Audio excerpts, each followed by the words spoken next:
Now, the football Ferns, they may have ended their year with a disappointing showing at their invitational tournament in China, but they are putting that behind them as they look towards the Olympics in 2020. Members of the squad, Claudia Bunge and Sarah Morton, join us on the couch now. Guys, great to see you. Thanks for coming in. Thank you. Now, Claudia, the invitational tournament in China, that represented your first outing for the football Ferns. What did you gain from that experience? Heaps, yeah. It was an awesome experience. I was really delighted to hear that I got picked for the squad, and to get my first start was, incredible. You were originally picked for injury cover, but Tom Samani said your performances over there, it seemed like you're a 100-cap Test veteran of the game. I guess, do you feel like you've earned an outright spot in the team now? Yeah, I've done a lot of work behind the scenes, and I think, due to circumstances with Mouse and Abby not being available, I was fortunate enough to, been given an opportunity, and I wasn't really expecting much going onto tour. I was kind of, maybe expecting a little bit of game time, but I think with the formation we played worked in my favour.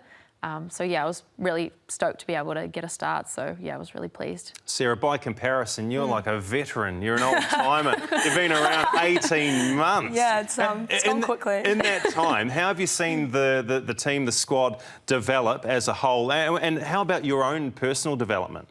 As a team, we've definitely grown so much over the past 18 months. I came in last June, and we've just all the girls are so lovely, but just knowing that we keep building each time we come on tour is like an amazing learning experience for me. Like the past 18 months, I've learnt so much about the game and what I need to do to break into the starting lineup and keep consistently getting into the tours. Now, you mentioned that you came in about 18 months ago, yeah. And it was a baptism of fire, wasn't it, for you? You play against Japan, yes. Pretty decent team at Wellington, and then all of the fallout that took place yes. in the wake of it. How was that for you, a newbie in the setup, to deal with all of that? I just took it as it kind of went. Because I'm so young, I'm still learning, so I just made sure that everything that kind of happened, I didn't let it kind of bring me down or anything. I just kept focusing on my own game and making sure that with Tom coming into the scene, I just needed to show him that I did still deserve to be on those tours and in those teams. You said just before that you've worked out what you need to do to ensure that you get the most game time. What is that then? I'm definitely focusing on my technique and my skill work. Coming up against Ali Riley as a starter who's been there for so many years now, just looking at the way she plays and all the skills that she brings to the game, I definitely think that in order to compete with her, I just need to keep building on my technique and, yeah, really break into that spot. As a team, you guys don't have any games left for the end of the year. In 2019, I think you lost 9 out of 12 of your games. Have you, as a team, talked about 2019 and how you would assess your performance? Yeah, we have. We've decided to be a lot more clinical in our performances. It's just, we find that it's not good enough anymore just to go and compete with the teams. We really need to start getting wins and more, scores on our side. So we're definitely becoming more of a clinical team and just making sure that we've really put the ball in the back of the net more. Claudia, for you, being a newbie to the setup, what's it like, that step up and the intensity around, team review sessions and things like that? The hard words being spoken in there, and are you ready for that? Yeah, there's a lot more accountability, which I appreciate. I really think it's a good environment to step into. It's really professional. But, it kind of has to be. We're at kind of like a cutthroat kind of part of the year going into the Olympics next year as well. So you have to be super critical. And especially, like Sarah said, if we're wanting to, get results.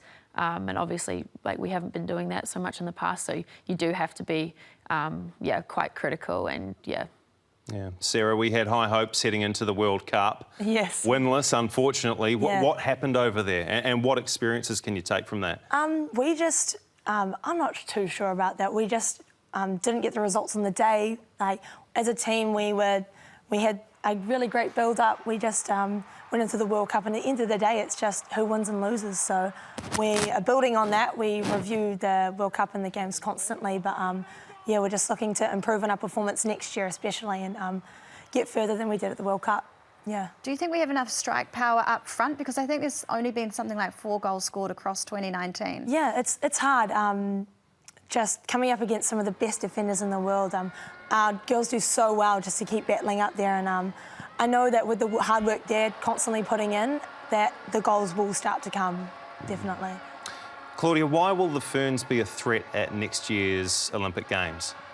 I think, I think because we always, come out as the underdogs in, these big tournaments, which I think works in our favour. A lot of the time, people aren't always expecting so much from us, which I think is a real weapon that we can use. And we've got the power in the team, and we've got the squad, people coming off the bench and stuff to do well. So I think, bigger nations underestimating us is something we can really use. Now, as someone who is still very young and is coming through the system in New Zealand football, what do you make of the pathway to professional football for New Zealand women? Yeah, that's a good question. I think probably the big determining factor that's maybe helped Sarah and I bridge the gap between Ferns and professional football is definitely FFDP. That constant training, constant contacts per week and playing against boys, I think has really given us really benefited us. So that's probably, I'd say, the most determining factor, yeah. There's only one woman in the W League playing in Australia. Do you think that there is enough support here to allow you to really go forth with your football careers? I definitely think that being in the FFDP, we've definitely been able to get an inside glimpse on how the girls go about trying to break into the professional leagues. We've had so many girls now from the FFDP getting the opportunity, most recently Paige Satchel and Nicole Stratford going over to Germany and playing professionally over there. It's definitely becoming a lot more realistic for us and having that opportunity to break into those leagues, which is amazing. Lovely to chat to you ladies this morning. Football Ferns, Claudia Bunge, Sarah Morton, thanks for your time on Sky Sport News.